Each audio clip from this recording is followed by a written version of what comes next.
Welcome to Crossroads. I'm your host, Judy Davis.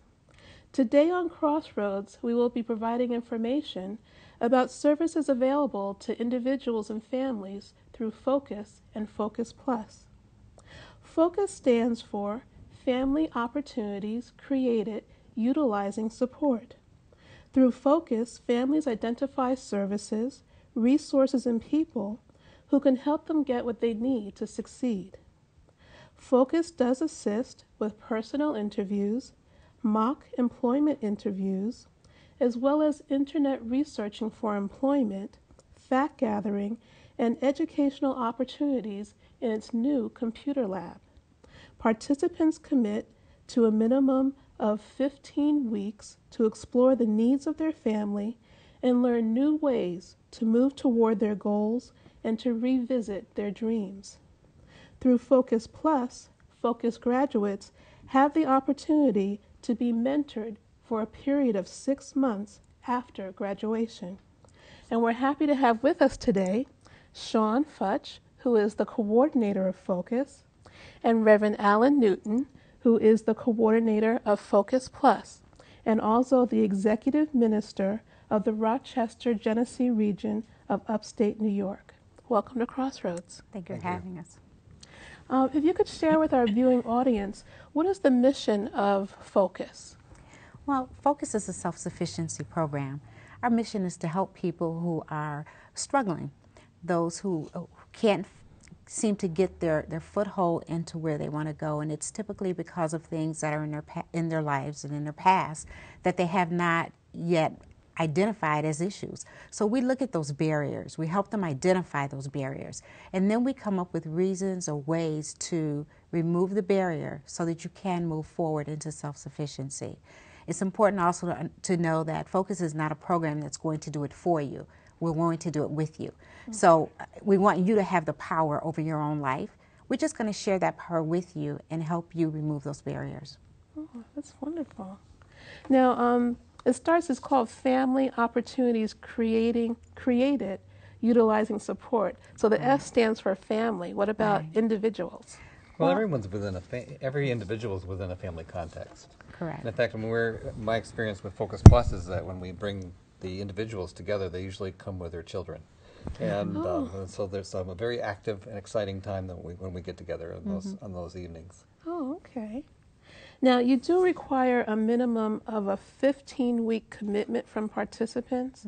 So during that period, how often is the Focus staff meeting with the family or the individual? We're meeting with the individual or the head of the family for the full 15 weeks every day, Monday through Friday. There's a full curriculum of activities that goes on during the day, as well as sometimes they'll come with a web assignment, and we will assist them in that as well. Oh, okay. And so what are the hours during the day? 9 to 5, Monday through Friday. And where are you guys located? 917 East Main. However, our program will be moving as of October 1st to 49 Stone Street. Oh, okay. All righty. Now, must an individual or a family be referred to your program, or can they just walk in? Both. They can walk in, as well as there's referrals that come from DHS, as well as Rochester Works, and then we have the walk-ins. Oh, okay. That's great. Now, Focus's first step is to help the family assess not just their needs, but their gifts and their talents. Yes. So what kinds of self-assessment tools do you use? We have a scaling tool that talks about where you are and where you want to be. We also do a family action plan. Now, with that action plan, we're asking you to really look within and say, this is where I am, but this is where I want to be. And for some people, that might be really far away to them. But we show them how close it is by walking them through those steps. Okay.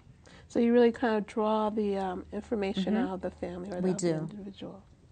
Now, are individuals surprised to discover that they have some gifts or talents that could really help them, succeed? I've been participating in a lot of the graduations, and I can hear the stories of where they were and where they are now.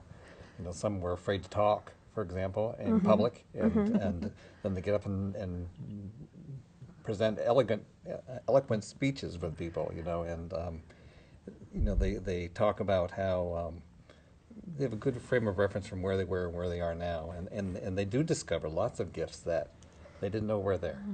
Wow, that must be awesome. Now, what other activities do you use to encourage participants to take a risk and to try new things? I'll give you an example. We had a young lady who thought she really wanted to go into some type of a customer service field, but she also felt that that wasn't something she could do, and so she backed away. Because I knew she wanted to give it a try, for her it was a big risk, so she became our front desk person. And she sat at the phone like she would customer service, and she began to do those things. And then she realized how good she was at it. And so that was a risk for her, but I made it a safe environment for her to take that risk. And so she was able to go out and apply for jobs like that. Wow, okay. So giving you the experiential piece is also Correct. very helpful. Very, very helpful. Now, I did notice on the website it talked about that in the sessions, they're with their peers. So what advantage is there about being transparent with your peers as you're learning new skills and finding your gifts and talents? Well, one of the things is you always know that there's someone else who's been in my shoes. You know, we're sharing things that we're both going through, or maybe you've gone through this and you can show me how to go through it now. Or maybe you haven't gone through it, but you're here to support me as I do. That peer-to-peer support is very, very important and a very big part of the Focus program. Between week 1 and week 15, they all become a family. So this is another family unit on top of the family you have at home. Okay. And for those individuals that Alan talked about earlier, who might not have children or might not have anyone at home, they leave with the thought of, now I have a family. And I give lots of stories. We had a gentleman who was the only guy in the group. At graduation, he said, I walked in with no family, but I'm leaving today with 14 sisters. So that's, you know, that's heavy, that's deep for him to feel that these ladies are my sisters now after 15 weeks. Oh, that's wonderful. So if there's someone watching today, what's a word of encouragement you could share with them to try this, to try to find their dreams again? The biggest thing is just that finding your dream, looking within at the things that maybe someone in your childhood told you you couldn't do. Or maybe it was a dream you had and they said, that doesn't make enough money. And you stopped, you didn't do it. Or maybe it was, you know, you were in school and someone said you'll never amount to anything. It's those negative words that sometimes are spoken over us that will stop our dreams. But I'm here to say that you can start that dream again, no matter how old you are. It's never too late to say, you know what, I always wanted to be this. Go ahead and try it. The other thing is that the participants describe it as a safe place. Right. A place where they really can be themselves and can really open up and feel that they won't be judged, they'll be accepted and supported. Yeah. Okay, alrighty.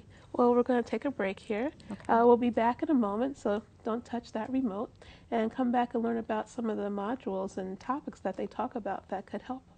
Be back in a moment.